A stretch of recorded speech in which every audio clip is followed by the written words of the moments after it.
Hey everybody, it's me, Nicole Rivera from the Stop Writing Alone podcast, and here on the NV Rivera YouTube channel, sharing writing prompts, writing exercises with you all year long because I'm trying to write 52 stories in 52 weeks. I invited you to try to write 52 stories in 52 weeks, and I wanted to help you out. So one of the things that I love to look for when I'm looking for prompt tools or writing exercises is reusability. I don't always make it. Sometimes you have a prompt tool that is really just like a one shot. You use it and that's that. But this week's writing exercise is not only one that can be reused over and over again to be a great writing prompt tool to create new stories. It is also an exercise that I think every writer should keep in their back pocket for any work in progress that they may be struggling to get through. I'm thinking about those times when you get into like the muddy middle and you don't really know what to do next. You have a great idea about where your story is going to end up, but like you have like, how do we get from, point A to point C? What is the B that's happening?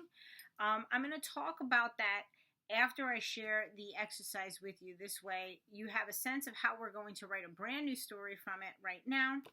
But then we can come back to how you can apply this to other works in progress later on.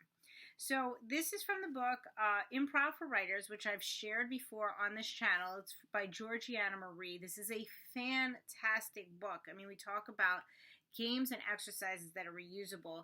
Practically everything in this book has reusability, so you can't go wrong with an exercise from here. The one that I wanted to share with you this week, though, is on page 160 if you have this book. And the game is called Raise the Stakes. And pretty much every game that's in here has a history in improv from the stage.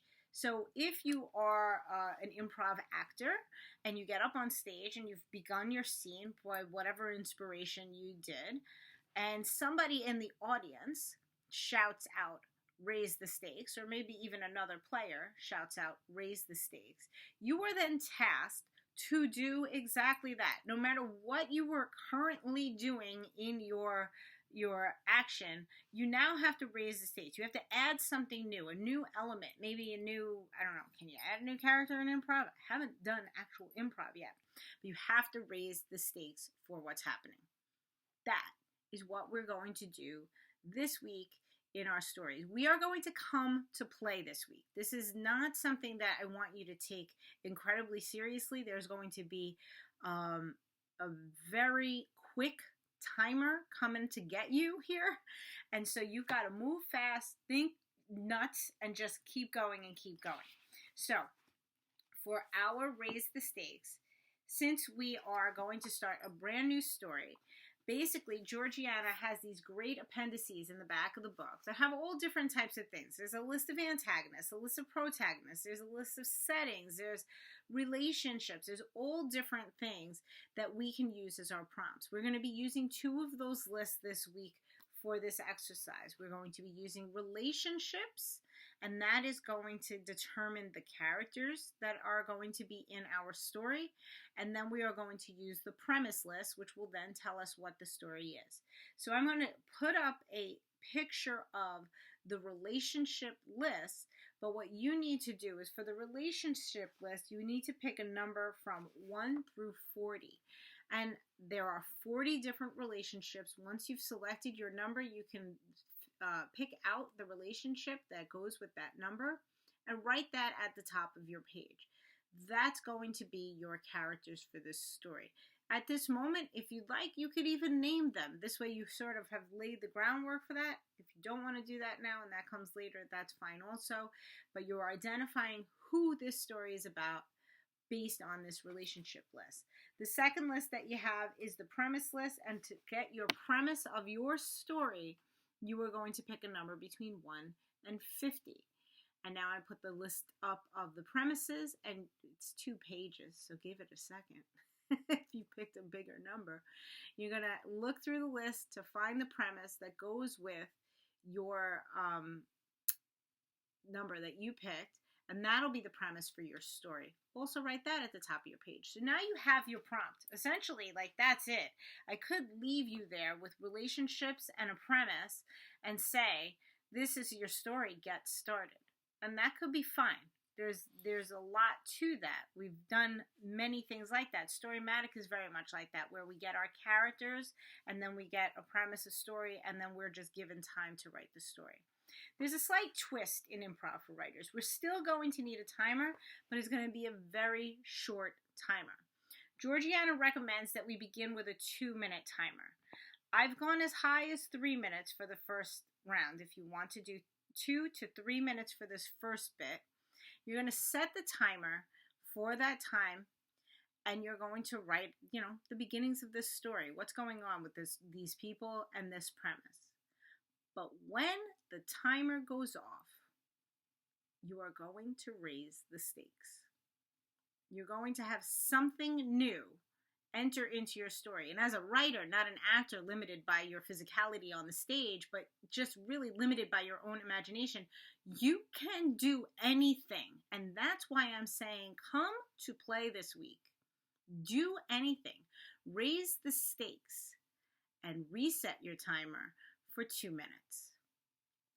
And write what happens now. And when the timer goes off in 2 minutes, you raise the stakes again and set the timer for 2 minutes. Georgiana recommends doing that actually in 1-minute intervals and doing it at least 6 to 8 times. I believe when I did this with the Happy Campers, we did 3 minutes for the first and 2 minutes for the second, and I think we did it for maybe the 6 times. What is going to happen here is absolutely amazing, because what you are going to practice is releasing the safety around your story, releasing the right ideas, releasing that instinct to not do bad things to your characters. You need to really dive in and just follow the rules of raising the stakes. This is not about like offending characters or taking story in the wrong direction. This is just about raising stakes. So if you do that 6 to 8 times and then can wrap up your story, you've got your story of the week.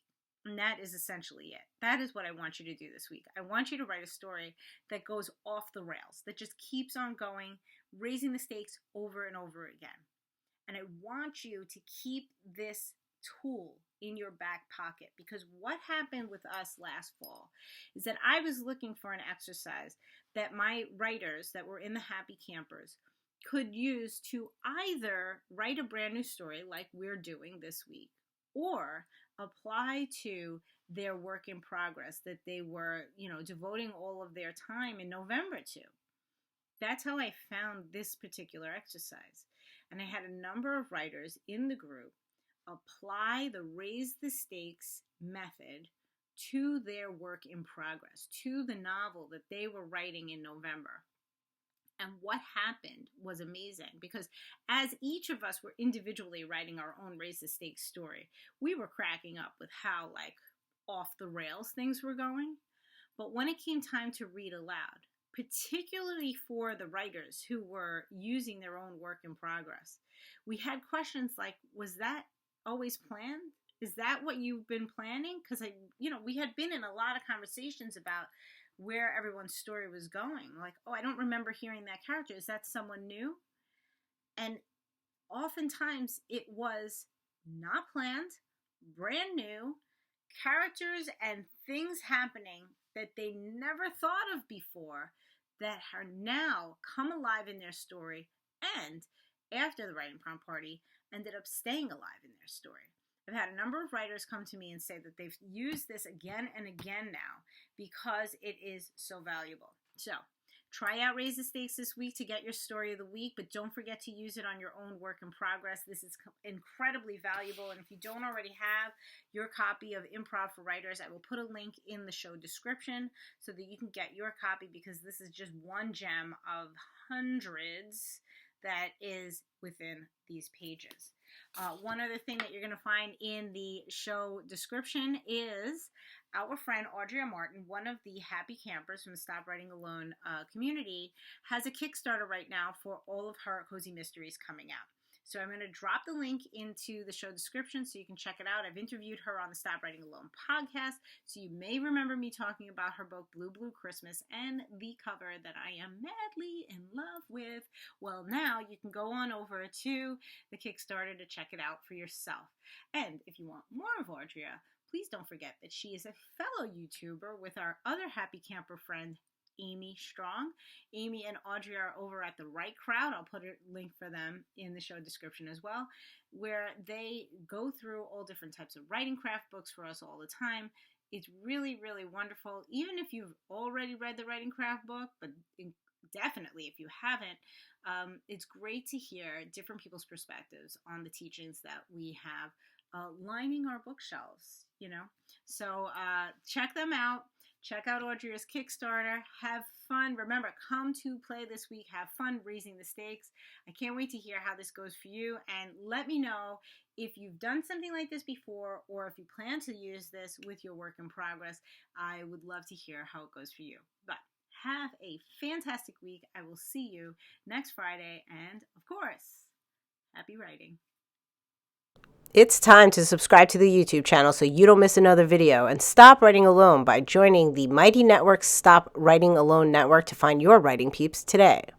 Also, let's not forget where this all started in the Stop Writing Alone podcast, anywhere you listen to podcasts, including this YouTube channel. One more reason to subscribe now.